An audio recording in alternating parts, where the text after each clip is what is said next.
in human resources, I think, and we'll get to the recruitment at the bottom, and Lisa and Chelsea, I know also have some thoughts on this, but from a workforce development, I mean, today's training is, it's being used to update manuals, to provide step-by-step how-tos. Hey, we have a new system or a new approach in place.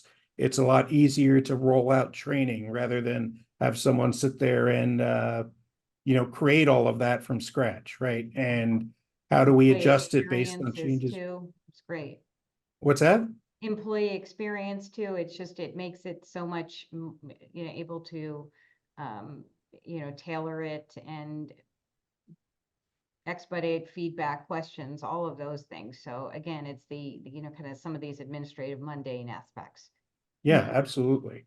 And, tomorrow's training, to your point, goes to the next level, Lisa, which is, more interactive video and simulation tools and adjusting to, okay, we rolled this training out once, and these were the areas that people wanted to focus on.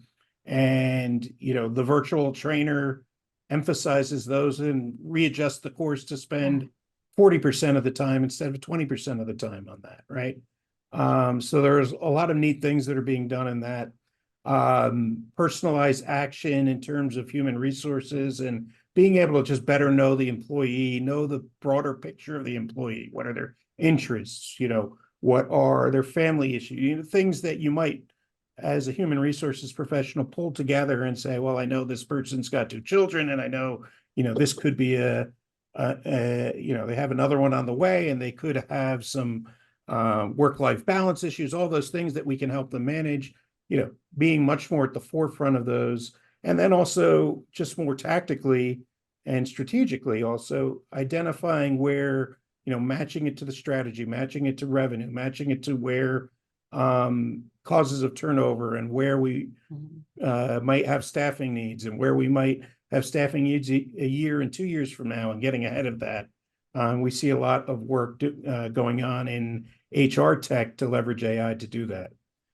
We talked a little about Lisa hit the employee experience, just faster response, getting feedback faster, tailoring of onboarding materials.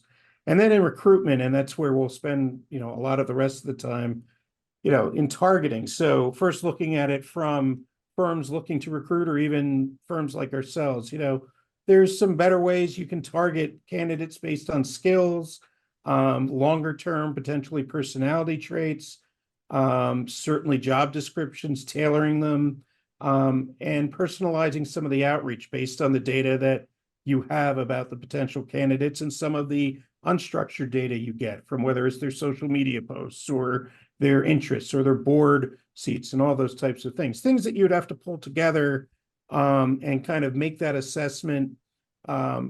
Within a human brain, now you can kind of get those triggers to then let you make the action quicker. And I think that's the point of it, not to replace kind of the personal outreach of human resources. Additional assessments, so you can kind of see what the market looks like and things like that from a talent perspective, trying to hit specific roles and specific skill sets.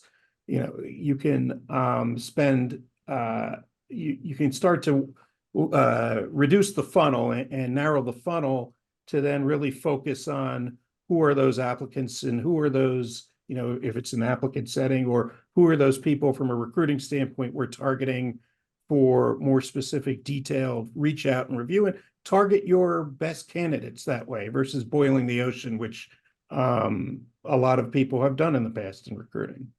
Yeah. And then interview preparation, providing mock interviews, simulated experiences.